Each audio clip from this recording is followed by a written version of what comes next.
Welcome to the ABQ Accent, where catalysts, innovators, and risk takers share what their accent is on their work. Like a spoken accent, we all have an inflection or emphasis on where we put our energy. Join us to learn how these folks are putting their accents to work, building their vision of the future, and how you can get involved. Hi, everyone. Thank you so much for joining us. I'm Mariah Harrison with the ABQ Accent. Today, my esteemed guest is Brianna Gallegos from YFS. Welcome. Thank you. Yeah, thank you for being here, for having time with us. Yeah. And when I say YFS, I mean that's the acronym for the Youth and Family Services Department here at the city. So Brianna started as a part-time employee at Taylor Ranch Community Center when she was 18. And while she originally thought she wanted to go into hospitality, she got a full-time job as an activities coordinator when she was 25, and thereafter made her way to Herman Sanchez Community Center, where she was promoted to supervisor at that city community center. And in the 5 years that she was at Herman, she fell in love with mentoring youth employees and the young community center participants to help them become the best versions of themselves. I love that. In 2021, she helped open the new Westgate Community Center, which is full circle from when she participated there as a youth growing up in Westgate community. And through the pandemic, Brianna taught herself how to film, record, and edit videos, skills for which she now uses and then began using to turn all the department training materials into videos. No small feat. Yeah. Really. And understandably, when a public information officer position came open for the Youth and Families Department, she thought, why not me? No one can market and advocate for this department better than me. And now she's proven that not only her passion for content creation and community mentorship has a role here at the city, but that her voice has true power. Thank you. Thank you. Thank you for that. Yeah. I like that it's reflective of your place in your community and what you want to see for your community. Yeah. So tell me more. Yeah. I did start off thinking I wanted to go into hospitality. I worked in restaurants, my whole life. Mm-hmm. And I was working in a restaurant when I got my activity coordinator job. Mm-hmm. And it was the crossroad. I'm like, okay, which direction do I want to go? And I went with the coordinator position, and it was crazy still being a young adult, like 25. Yeah. It doesn't seem that old. And to mentor youth employees and kids, it was eye-opening as something like, okay, this is the direction I want to go, and this is where I'm supposed to be. Yeah. And when I got moved to Herman Sanchez, I thought that it was going to be super challenging diving into a very predominantly Hispanic community where I don't speak Spanish, unfortunately. Mm-hmm. But I was able to really connect with everyone, and I really just fell in love with working with that community and all of the communities, and just figuring out how I can, find things that made them better. And so much fun. I loved being at that community center. Yeah. Well, talk a little bit about what it is to be an activities director and then supervisor. So for the most part, our community centers have 1 to 2 full-time employees. The supervisor, of course, manages the facility, mm-hmm. the staff that are there. And for the most part, a lot of people don't know is most of the employees at the community centers are youth part-time employees. Okay. So there's only 1 to 2 full-time employees at the facilities. Yeah. The activity coordinators get to be a little bit more creative. They plan most of the activities, help with gym activities, computer lab, game room, all the things, the amenities that happen with the youth programs, but also finding classes for the community and seeing what the needs are, mm-hmm. and how we can find them. So it's kind of like an assistant manager, but they work as a team to figure out how they can fill the needs of the community. Yeah, and I'm sure you're still in touch with those team members that you worked with all those years. Yes, yeah. Some of them are still my very close friends. Nice. Well, so is there, because then the next piece of your trajectory was actually opening a brand new community center on the west side, the Westgate Community Center. And I remember when there was so much publicity around that, and I've been there since then, and it's beautiful. Yes. It really is. And it's right off the main drag, if you will. So it's accessible and inviting. And I wonder what it was like for you. What did the process look like for you as an employee of the city to move from not only one recognized historical sort of community center into a brand new one?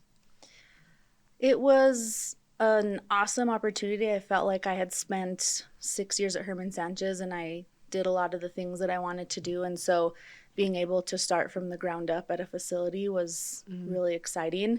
It was also introducing the community to something that they're not used to. So there's no other community centers in that corner of the city. So how do people sign up for memberships? How can they start a class there? How can they, register their children? How can we work with the schools in that area? So it was building all of those relationships that some other centers have. It's in the DNA for them, right? Like all those relationships and collaborations are already there. There's things that are already in place. So being able to start from scratch and do everything correctly, right? Sometimes it gets to the point where you venture off into different parts of, like it's just hard to have community centers that are in communities where they feel like it's their center and they run the center, right? So doing everything right and making sure that it's functioning properly was a big challenge, and it was really fun to get that going. And your role there was also director? Yeah, the center supervisors, it's the same thing. I think, is there a story also maybe to tell a little bit about what in the time frame that you were there before you moved to youth and family, or the PIO role, that you saw growth? Are there stories of people that came and were so excited, or that, it's still like on its growth route, I would say? Yeah, even just building the youth programs there. There's a big need in that area. There's a lot of schools in that area. We couldn't even really work with all of them because there's just so many. So building those programs, seeing some of the kids transition from elementary to middle school. You see siblings grow up through the program. I had several of my employees who followed me from the old, because there was an older Westgate Center over there, and then when we opened the new one, a lot of us moved over. And so seeing those staff go from this small site to the bigger site and learn how to really work with the community and really communicate, it's totally different when you're seeing a very small amount of people at the smaller center, and then you go to the big center, and we would see north of 150 people a day. It's really a hub. Yeah. It's meant to be a hub. Yeah. Yeah. Yeah. And now that facility probably will see about 400 to 500 people a day. So, that's amazing. Oh yeah, big upward trajectory. That's great. Yeah. So kudos on the promotion of it and the communicating that it's available and ready. And yeah. What do you think, if you were, or if a kid these days, what would be your favorite program over there? Oh man, well, the next phase of that will be getting the basketball gym going, so that will be nice. But I always thought it was cool, like the game room, because those are things you don't have at home, right? You don't have a pool table at home or a foosball table. Sometimes you have a computer and things like that. So those are always exciting things to go to the center and be able to play ping pong, because I didn't have that at home. So those are always unique things that you can do at the community center that you can't do at home. Yeah. Yeah. Right. It's not just a summer thing or an after school thing. All ages. Yeah. Yeah. We would get families that come in the evening to play pool and play in the game room, adults that come during the week. Yeah. All of those amenities are open, not just for the youth programs, but they're open throughout the day. Is there anything also specific that you'd want to say about Herman Sanchez that really just sort of caught your eye or your heart about being there in the program that was running? It's a tight-knit group over there. I mean, a lot of the families have lived in that area for a really long time, so there's a lot of just rich history, but a lot of family growing up through the program. So I have so many kids who at one point were in the program, and then I hired them as staff, and I've seen them grow up to have full-time jobs and be super successful. And I go back there, and I even just went back there right before Christmas probably, and I saw a group of 5 or 6 of the staff that are currently there. And when I had left Herman Sanchez, they were in the middle school group there. And so they all recognize me, and I love chatting with them. And cool. It's just like another phase of those kids who have truly benefited from the center, and now they're youth employees. So that's just amazing. Yeah, it's such a tight-knit group over there. Yeah. Well, and it recognizes that that community makes that center what it is. And the tight-knit part of it creates a safe space. It creates reliable sort of the ongoing comings and going there is It's like a second home for a lot of people. Oh yeah, definitely. So talk a little bit more about that youth programming, because, for example, you were telling me that this weekend is the youth job fair for YFS, and that is particular to people that are looking for part-time jobs at the city, at community centers that might be coming out of high school. Like, what does that program look like, and what is your role supporting that? So a lot of our youth programs most of our community centers do school-aged programs. So it's from 5 to 15 is the age range that we have in the summer and after-school programs. So our staff start at 15. There are opportunities for 14 and 15-year-olds to work through our job mentorship program, which is also connected to classes at APS, which they do year-round internships, and then they can get a paid summer opportunity. That's awesome. So that's awesome. But for the most part, we hire 16 and up, and it's a really good opportunity for kids to come into a position and feel empowered and be a leader. We know there's jobs that they can go to, like fast food places or all these other places where they can possibly work overtime or maybe have some different types of pay opportunities, but they won't get the opportunity to really see what kind of a leader they can be. And we give them that opportunity. They're running the front desk, they're answering phones, they're dealing with disciplinary action for kids, they're helping plan events. They really have a big voice in what we do at the community centers, and some of them they start at 16, so it's just a really good opportunity for them to stretch their wings. It's like it's a really robust way to build up a big set of skills.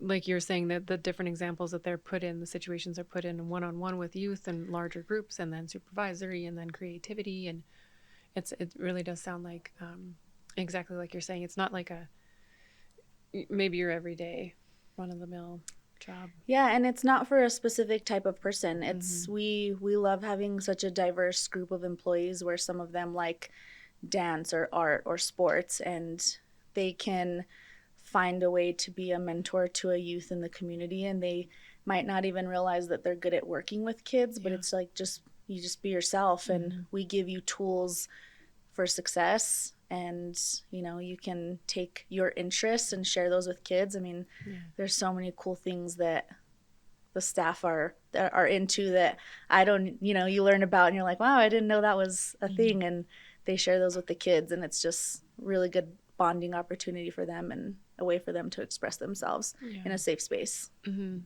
I think also, briefly, the offerings there are reflective of what those kids are interested in. It's like, it's not old school stuff so much as it is, like you're saying, what the staff is bringing to them that is current and exciting. And and so the job fair, I mean, we have dozens of city departments that are, I mean, it seems a little early for a summer job, but the process takes a little while, so to get a jump start on it is important. So city departments are already starting to hire for summer, so you have to kind of see all the different jobs that are available for that. And then we have external businesses that are also hiring for seasonal and year-round positions. So we try to give the kids an opportunity to look at all of their options, what's within their, is it close to their house? Is it within the hours that they're available? What's right for them. So the job fair is a good way to be introduced to what the workforce is like, and it's a kickoff to the hiring season. It's a kickoff for sure. Well, and I was going to say, I think for that particular day, you have other businesses come in for that day to highlight their opportunities, but then also people can reach out to the city to, I guess, various departments after that youth fair, because this podcast is essentially going to be published after that particular day. So what can people do to continue looking for those opportunities? The job fair website will still be posted, so they can still go on there and look at all of the opportunities that were available. There's still ways for them to apply for all of those positions. But I mean, in general, we get a lot of people and youth that apply for jobs, so it's always good to reach out to those facilities that you're interested in and just double check, like, hey, I submitted my application. Did you get it? What else do I need to do? But I can assure everyone that we continue hiring up until the last possible date, because sometimes things fall through, things change, so we always have to just keep keep hiring and keep pushing so that our programs are fully staffed for the summer. Yeah. To support the kids that are Yes. coming through. Yeah. Yeah. Do you feel like there's a particularly popular type of job? I mean, they're all just so fun. You know, And you said it sort of depends, like it's not for everybody. There's openings for any kind of person you are. yeah, I mean, you look at us, youth and family, senior affairs, parks. We all have such different positions. There's rec leaders working with kids.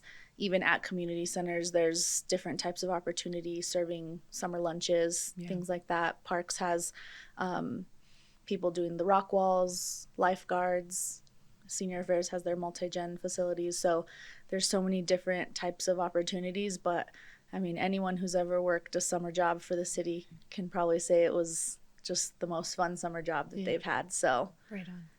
What's a general time frame for those jobs for the summer? Like the scheduled shifts? Like, is it end of April through end August? Or?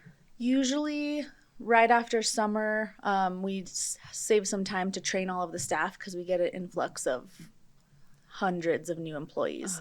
And for the most part, we start in June. So most of the city summer programs start in June and go 6 to 8 weeks, just depending on what the APS schedule looks like. So we do try to follow APS as much as possible because that's the majority of where our kids come from.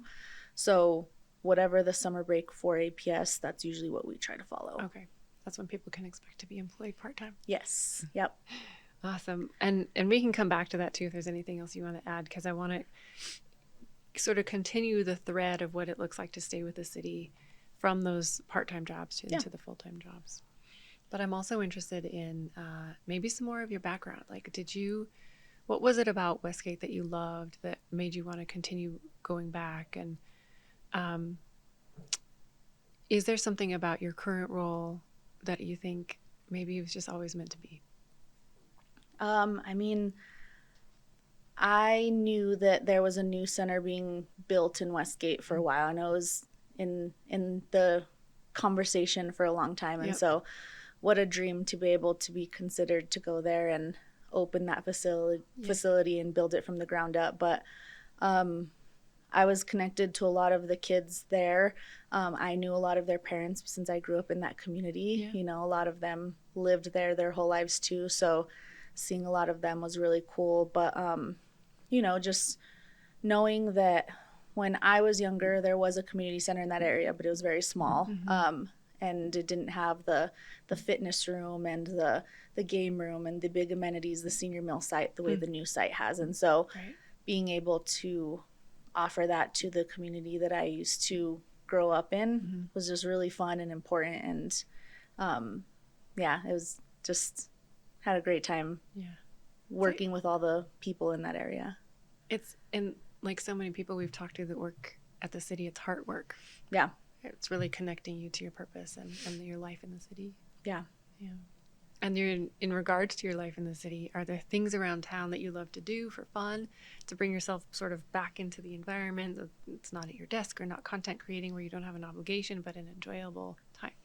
Yeah, I've always been an athlete. I've tried many different sports. I play like city softball league. I play women's and co-ed softball, and we love to ride our bikes on all of the different trails, me and my friends. And so I love being outdoors and enjoying a lot of the things that the city has to offer. But I love trying different sports and playing different sports. I still need to try pickleball because that's the next thing that everyone says is super fun. And there's new courts popping up, so that's the next thing I need to try. At some of the community centers. Yeah. And parks. Yep. That's a good idea. All right, well, maybe we can make an external date for a pickleball, and then nobody else can judge us. It'll just be us trying to get it done. Hopefully. I couldn't figure out tennis, so I'm hoping pickleball will be a little easier for me. Yeah. That's so challenging. No, I still have tennis elbow from trying to figure it out. Yeah. I love that there are so many trails, both paved and unpaved, across our city. And I know that open space for the city of Albuquerque has the largest amount of open space per capita in the nation. And I think it's very similar for trails. So, like I remember when they were talking about I guess, expanding and updating the trail that goes out by Double Eagle, and it goes Okay. all the way down that road by the airport and then around to, what is it, Universe, and Yeah. that's something to try out. And then there's also the petroglyphs trails out there. Do you like the Bosque, or do you like the foothills? Yeah.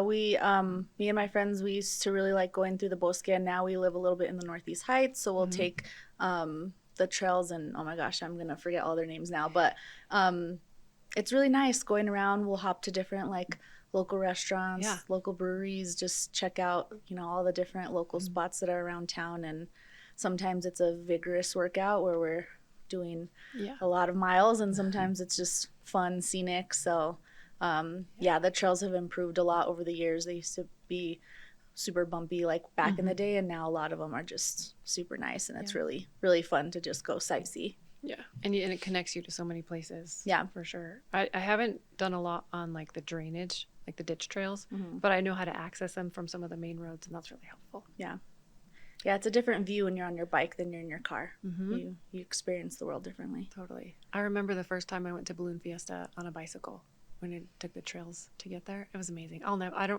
really don't ever want to go to Balloon Fiesta another way. Yeah. Just using the trails. And then I run, so I do the Bosque a lot too.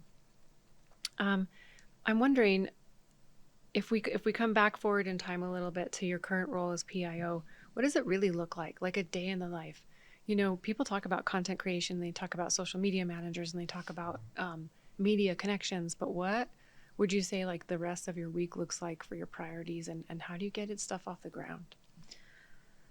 So depends on the season. We have, I from growing up in YFS for so long, I have a lot of connections with all of the people that work at the center still, and at the different facilities that we have. So I enjoy checking in with them and seeing like, okay, what do you guys have coming up? What can I help you with? PIOs are also kind of a new position in the city. Yeah. Prior to this administration, we didn't have this many PIO positions. And now it was super important that all of the departments have a subject matter expert, right? And so I love that. So within the last, I would say 5 years, our department's gotten used to having a single person helping out. So with all of the free classes we have 18 community centers. We have, I would say, over a dozen child development centers. We have our crossing guards too. Oh yeah. And so we're very spread out throughout the city. So there's a lot going on at one time. But tuning in with everyone and seeing what they need. Do they need media appearances? Do we need to boost things on social media? Okay. Going out and taking pictures and doing videos, right? Because that was what brought me in the first place when COVID came in, was that our doors closed, and what were we doing and how can we show everyone what we were doing? Yeah. And so that's kind of where the social media aspect really started to get more popular. Like, how can we show people what's going on? And now it's still important. How can we continue to show people what youth and family is doing? And social media is a good way to do that, whether it's pictures, videos, having that eye of the community and being a supervisor, and like, I know all the good things that are happening down there. So making sure everyone gets an eye on that. Well, I'm going to make a note that we have to have your socials. Of course, we would tag you, but I want to have all the socials for people to check out. Yeah. What, for example, is your Instagram handle? I think they're all YFS ABQ. So pretty easy, but it's Youth and Family Services. And that's different from what some people search when they start out with like one ABQ. It's actually YFS. Yeah. Okay, good to know. Do you have any assistance with videography, or do you need some? Or I feel like you're just a jack of all trades. When I got to this position, it's funny because when I had got here, I had met all of the team here at 1ABQ Media, and I was like, man, I don't know that I didn't realize that all of this was here, and that's why we made everything ourselves, because we just didn't realize all of the resources that the city has. So even knowing that in the last couple of years, like, the city is now moving into just more of a collaborative environment, and we all work together so much better now. So yeah, I've had huge help from all of the guys over here and helping make some of that stuff. Yeah, and also talk about subject matter experts. These guys have good hearts, and they also really know what they're doing. And And it provides a lot of extra content for the city as a whole, like a broader range of ways for folks to be engaged and aware of what the city's doing by following our media. It's a really, just in general, I think a good practice. Yeah, definitely. Podcasts are great. So is social media. Yeah. And so in regards to some of the latest stuff that's happening in our nation, let's drill down just a little bit. The purpose of youth and family services is many. And I will say just a miniature, brief little history is that it was originally a part of, let's see if I can get this acronym right, FCS, Family and Community Services. Yeah. And then almost 3 years ago, I think we broke it up into Health, Housing, and Homelessness and YFS. Yes. And I honestly think that was a really amazing thing. It was a good thing. The housing homelessness needed the attention, and you guys needed to be refocused into families. Yeah. I think you do an incredible job. I mean, that number of physical locations for people to receive services at, of all ages, building multi-generational relationships, it's incredible work. Yeah. So kudos for that. Thanks. And your crew, and your director Kata and all of your part-time staff, everybody. Yeah. And so I guess my question is that given the really wonderful ability to provide these services that the city offers, partnering with nonprofits across town, whatever it may be, right now there is a question about how people can continue to use our services, if they're going to stop, if they're going to slow down. And I just wonder sort of if you have today's perspective, because it's also changing, like from day to day, our federal system right now is changing and what we can expect from it. Can people continue to rely on your department? And I think the answer is a resounding yes. Yeah. And what are the other additional pieces as to why that's true? I think there's always things that are outside of our control that happens outside of Albuquerque. There's the big picture. And for the most part, I think all of us in this department have such a strong passion to just help people. Yeah. It can be scary in general when you're giving your information to people that you don't know. And we do have like a registration process where it's online, and that can seem a little bit scary for people who maybe it's not their language or they're wondering where the information is going. Yeah. And, it's safe. We make sure that all of our staff are very safe with that information. Everyone has like username and passwords, and, it's just very secure. And we just always want to keep our facilities safe and open to the community. Right. We've never discriminated on whether people are residents of Albuquerque or residents of anywhere else, and whether they're housed or unhoused. We try to make sure that people, as long as they're being respectful of the facility and the staff, they're able to use everything that we have to offer. And I think we're going to continue that. I don't think that that's going to change. And I'm happy that we have people in this department in the city that feel that that's important also. I agree. Yeah. The concept of the fact that you belong here and we will protect you to the best of our abilities is a really big day-to-day, actually operational piece of our work here. Yeah. So I think that's and YFS is a good example of that, because you're sometimes the first stop for so many families and youth that might need an alternative to a family or another place to be during the day. And, that's really great. I also want to make note that whatever information you do ask for is often utilized, which I think you told me earlier about reasons for safety. We want to know how many people are using the facility so we know how much food we're going to be looking for, like how many students are coming through the door so we know how many people to hire. It's very much about utilization of how can we just improve our services. Yeah, very minimal information too. It's not a very rigorous registration process, and it is for safety of the staff and the people in the centers. In case anyone gets hurt or something happens, we know who's there and what's going on. So it's just to make sure that our staff and our facilities are safe. Agreed. And so far so good. Yeah. I want to bring it back to something I know you're passionate about, and then you can end on if there's anything else we left out. You mentioned that early on you realized that you loved the idea of mentorship and bringing people along, helping them understand the opportunities of employment at the city, but relationships and community within the city. And I just wonder, talk a little bit more about what mentorship means to you. I think I was always very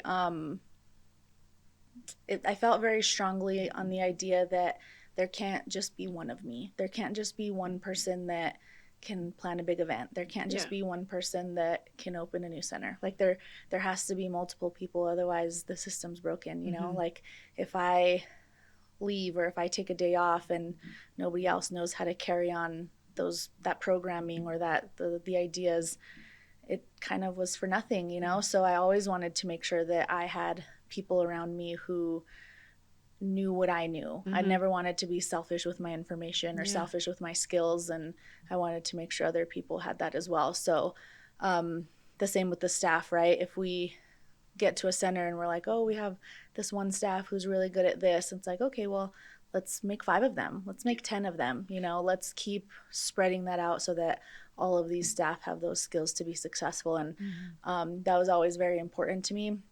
So, you know, going through Herman Sanchez Westgate, finding specific leaders in those young employees and then duplicating that leadership, making sure that they all had skills to become successful. And sometimes young people don't know that they want to be a leader. They don't know how. And as soon as you give them the opportunity, they're like, oh, I never thought I would see myself doing something like this. And you just have to pull that light out of them, you know, and they all have it. They just need the opportunity to feel that they can become successful. So yeah, that was always very important to me. I always felt that it was important to share that and to share that information, not be selfish with it.